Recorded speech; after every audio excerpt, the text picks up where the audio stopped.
स्वामीनारायण मंदिर हे पुण्यातील धार्मिक पर्यटन स्थळ आहे. सर्वांसाठी आकर्षणाचे स्थान असलेले हे मंदिर नेमके कुठे आहे? भगवान स्वामीनारायण नेमके कोण होते? त्यांची मंदिरे कुठे कुठे आहेत? मंदिर कसे आहे? इत्यादी सर्व माहिती या व्लॉगमध्ये आपण बघणार आहोत, तर व्हिडिओ शेवटपर्यंत नक्की बघा. हे मंदिर नरे भागात मुंबई बेंगलोर हायवेला आहे. नवली ब्रिजपासून जवळच आहे. मंदिर दररोज सकाळी 7 ते 12 तर संध्याकाळी 4 ते 8:30 पर्यंत सर्वांसाठी खुले असते. अत्यंत सुंदर अशा ह्या मंदिराला भेट देण्यासाठी नेहमीच पर्यटकांची गर्दी असते. जवळपास 200 वर्षांपूर्वी सर्वप्रथम स्वामीनारायण मंदिराची स्थापना अहमदाबाद, गुजरात येथे झाली होती. असे म्हणतात की जेव्हा हे मंदिर बांधले जात होते तेव्हा ब्रिटिशांना हे मंदिर पाहून फारच आवडले आणि त्यांनी या मंदिराच्या विस्तारासाठी जागा दिली होती. आणि खरोखर हे अतिशय निसर्गरम्य, म्हणजे स्वामीनारायण मंदिर तुम्ही कुठल्या पण शहरात, जिथं जिथं स्वामीनारायण मंदिर आहे, कुठल्या पण शहरात गेलात तर अतिशय भव्य, अतिशय सुंदर मंदिर, निसर्गरम्य ठिकाण आणि मनाला शांतता देणारं, आनंद देणारं हे ठिकाण असतं. नेहमीच इथं जाणं हे एक खूप आनंददायी गोष्ट असते. स्वामीनारायण हे एक अवतार मानले जातात. 3 एप्रिल 1781 रोजी ते अयोध्या जवळील गोंडा जिल्ह्यात जन्माला आले होते. त्यांचे वडील श्री हरिप्रसाद आणि आई भक्तिदेवी यांनी त्यांचे नाव घनश्याम ठेवले. असे म्हटले जाते की मुलाच्या हातात पद्म आणि पायात बार्ज, उभ्या रेषा आणि कमळ चिन्ह पाहिल्यानंतर ज्योतिषांनी सांगितले की हे मूल लाखो लोकांच्या जीवनास योग्य दिशा देणार आहे. आईवडिलांच्या मृत्यूनंतर त्यांनी लोकांच्या हितासाठी घर सोडले. पुढची 7 वर्षे संपूर्ण देश फिरले. त्यानंतर लोक त्यांना नीलकंठवर्णी म्हणू लागले. यावेळी त्यांनी गोपाल योगींकडून अष्टांग योग शिकून घेतलं. ते उत्तरेकडील हिमालय, दक्षिणेस कांची, श्रीरंगपूर, रामेश्वरम इत्यादी ठिकाणी गेले. त्यानंतर ते पंढरपूर व नाशिक मार्गे गुजरात येथे आले.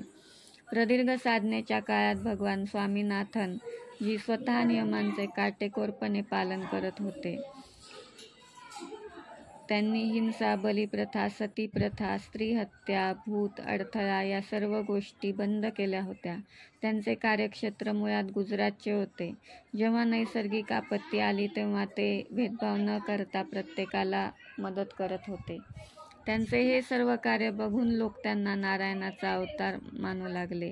भगवान स्वामीनारायणजी यांनी बरीच मंदिरे बांधली. बांधकामाच्या वेळी त्यांनी स्वतः सर्वांसोबत श्रमदान केले. आपल्या कार्यकाळात त्यांनी अहमदाबाद, मुळा, भुज, जेतालपूर, ढोलका, वडताल, ढोलेरा आणि जुनागड येथे भव्य शिखरबंद मंदिरे बांधली.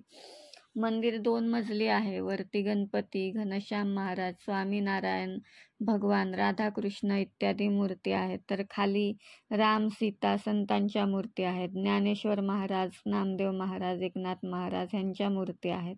तसेच विठ्ठल, रुक्मिणी, शंकर, पार्वती ह्यांच्या मूर्ती आहेत.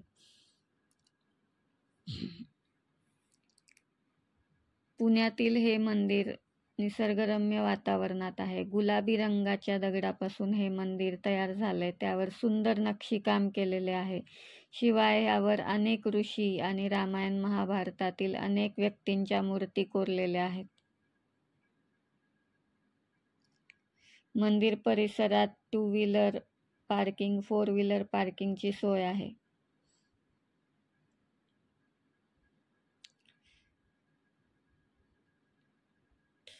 तसेच इथं धार्मिक ग्रंथांचं दुकान आहे. मुलांना खेळण्यासाठी भरपूर सुविधा आहे. लहान मुलं इथं पुष्कळ खेळू शकतात. सभा मंडप आहे, प्रार्थनागृह आहे आणि ह्यांचं कॅन्टीन आहे. ह्यांचं जे कॅन्टीन आहे ते तिथले सगळे पदार्थ हे कांदा लसूण नसलेले असतात. म्हणजे कोणत्याच पदार्थात कांदा लसूण नसतं आणि हे सगळे पदार्थ ह्यांच्या ट्रस्टमध्येच बनवले जातात. म्हणजे इथले ब्रेड, पाव हे सगळ्या गोष्टी इथंच बनवल्या जातात. त्यांच्या स्वतःच्या असतात. ते बाहेरून काहीही आणत नाहीत. इथं सध्या ऊसाचा रस उन्हाळा चालू झाल्यामुळं आहे. समोसा, चाट मी इथं खाल्ले, खूप चांगली चव होती. तर तुम्ही पुण्यामध्ये असाल तर नक्की इथे भेट द्या. पुण्यात आलात तर नक्की ह्या ठिकाणी या. खूप सुंदर निसर्गरम्य ठिकाण आहे.